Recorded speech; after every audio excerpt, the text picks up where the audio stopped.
అరకు కాఫీకి గణనాథుడు brand ambassador అయ్యాడు.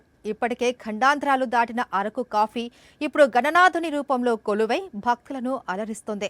విజయనగరంలోని Thotapalem సాయినగర్లో coffee గింజలతో వినాయక విగ్రహాన్ని ఏర్పాటు చేశారు.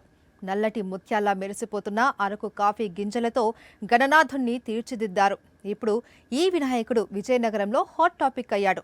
నైట్ అవుట్ కింగ్స్ యూత్ సభ్యులు ఈ విగ్రహాన్ని ఏర్పాటు చేశారు. దీనికోసం అరకు నుంచి 20 కిలోల కాఫీ గింజలను సేకరించారు. దాదాపు 29,000 గింజలను ఈ విగ్రహం తయారీలో వాడారు. మట్టి వినాయకుడిని తీసుకువచ్చి దానికి కాఫీ గింజల్ని ఓర్పుగా అతికించారు. ఇందుకు నెల రోజులు పట్టిందే. కాఫీ గింజల వినాయకుడి గురించి మరిన్ని విశేషాలను మా ప్రతినిధి యుగంధర్ అందిస్తారు. విజయనగరంలో వినాయక నవరాత్రుల శోభ ఉట్టిపడుతోంది.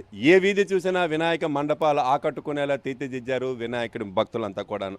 ఈరోజు విజయనగరంలోని మనం చూస్తున్నాం. అరకు కాఫీ బీన్స్ తోటి తయారు చేసినటువంటి వినాయకుడు. దాదాపు ఇది ఒక 8 అడుగులు ఎత్తైనటువంటి విగ్రహం. అయితే ఈ విగ్రహం కాన్సెప్ట్ ఏంటి, అరకు కాఫీ బీన్స్ని ఎందుకు ఎంచుకున్నారు, ఈ విగ్రహం తాలూకా ప్రత్యేకత ఏంటి, అసలు ఏ కాన్సెప్ట్తో చేశారనేది ఇక్కడ ఉన్నటువంటి నిర్వాహకులను అడిగి తెలుసుకుందాం. అసలు ఏంటండి కాఫీ బీన్స్ తోటి వినాయకుని చేయాలని కాన్సెప్ట్ ఏంటి దీని వెనక? మేము ప్రతి సంవత్సరం ఏదో కొత్తదనంతో దిగుదాం అనుకుని కిందసారి నెమలి పెంచాలి బొమ్మతో దిగాం సార్. కిందసారి కూడా ఇదే టైప్లో చేసాం. ఈ సంవత్సరం ఏంటంటే కొద్దిగా ఉండాలి, ప్రతి ఒక్కరు పెడుతుంటారు తన్నే, కొద్దిగా ప్లాస్టిక్ బ్యారస్ పెడతాను. మేము ఏంటంటే మట్టి బొమ్మలు తెచ్చుకొని దాన్ని తయారు చేసుకొని మా మట్టుకు మేము బయట వాళ్ళు ఎవరు తయారు చేయరు సార్. మా మట్టుకు మేము ఓన్గా మా కమిటీ కూరలు అందరూ సపోర్ట్ వల్ల, మాకు ఉన్న వాళ్ళందరూ, మా వీధిలో వాళ్ళందరూ మాకు సపోర్ట్ ఉండడం వల్ల మేము ప్రతి సంవత్సరం చేస్తాం సార్. దీనికి ఎన్ని కేజీలు కాఫీ గింజలు వాడారు, ఎంత టైం తీసుకుంది, అసలు దీన్ని ప్రిపరేషన్లో మీకు ఎట్లాంటి సవాళ్ళు ఎదురయ్యాయి?